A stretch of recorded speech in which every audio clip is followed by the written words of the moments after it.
بزرگان دین، نوجوانان ملت، پردہ نشین مائیں اور بہنیں، قرآن کریم میں اللہ تعالیٰ نے ارشاد فرمایا اولا یرون انہم یفتنون فی کل عام مرتن او مرتین، کیا لوگ دیکھتے نہیں ہیں کہ ان کو آزمایا جاتا ہے؟ اللہ رب العزت ان کو آزماتا ہے۔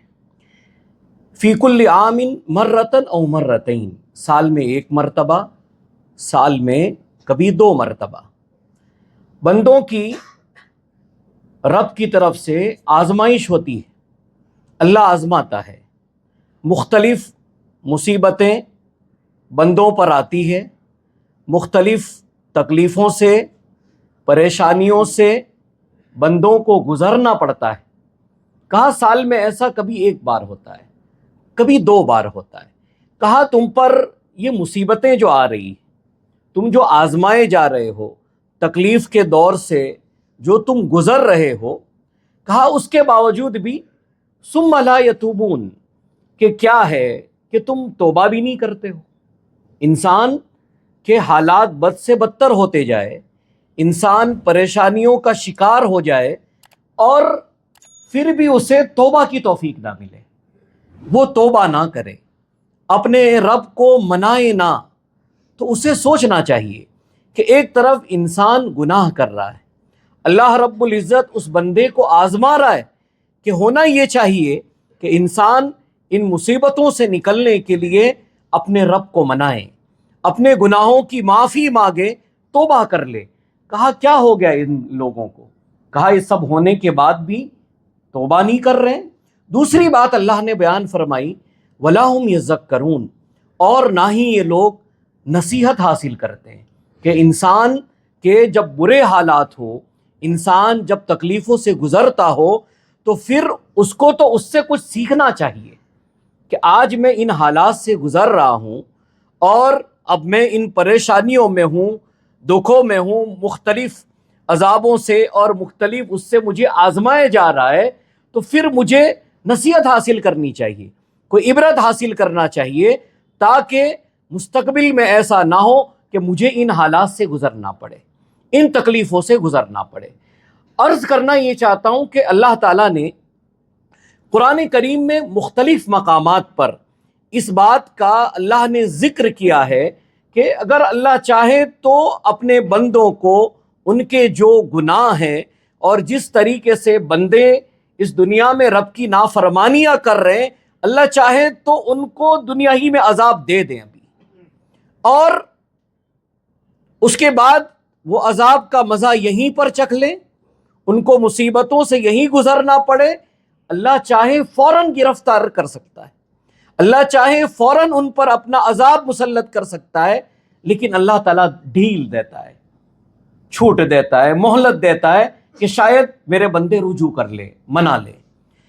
ایک طویل حدیث ہے جس کو آج میں سنانا چاہتا ہوں، اور یہ وہ حدیث ہے جس میں 5 گناہوں کا ذکر پیارے نبی صلی اللہ علیہ وسلم نے فرمایا، 5 گناہ ذکر کیے، اور یہ وہ گناہ ہیں جن کی سزاؤں کا ذکر ساتھ میں پیارے نبی صلی اللہ علیہ وسلم نے اس حدیث میں کیا ہے۔ ان 5 گناہوں کی طرف ہم اور آپ دیکھیں، اور ان گناہوں کو ہمارے سماج معاشرے کے اندر ہم دیکھتے جائیں، اور اس کے بعد جو سزائیں اور جو عذاب اس پر ذکر کیا ہے پیارے نبی صلی اللہ علیہ وسلم نے، آپ اس کو بھی دیکھیں۔ طویل حدیث ہے، حدیث سنن ابن ماجہ میں ہے، حدیث کو علامہ البانی رحمۃ اللہ علیہ نے بھی صحیح کہا ہے، حدیث امام حاکم نے، امام ذہبی نے اور دیگر ائمہ نے اس حدیث کو صحیح کہا ہے، سنن ابن ماجہ کی حدیث ہے۔ عن عبداللہ ابن عمر رضی اللہ عنہما قال اقبل علینا رسول اللہ صلی اللہ علیہ وسلم، عبداللہ ابن عمر رضی اللہ عنہما فرماتے ہیں کہ اللہ کے رسول صلی اللہ علیہ وسلم ہماری طرف متوجہ ہوئے، ہماری طرف اللہ کے رسول صلی اللہ علیہ وسلم متوجہ ہوئے، اور اس کے بعد اللہ کے نبی صلی اللہ علیہ وسلم نے فرمایا یا معشر المہاجرین، اے مہاجرین کی جماعت، اے مہاجرین کی جماعت،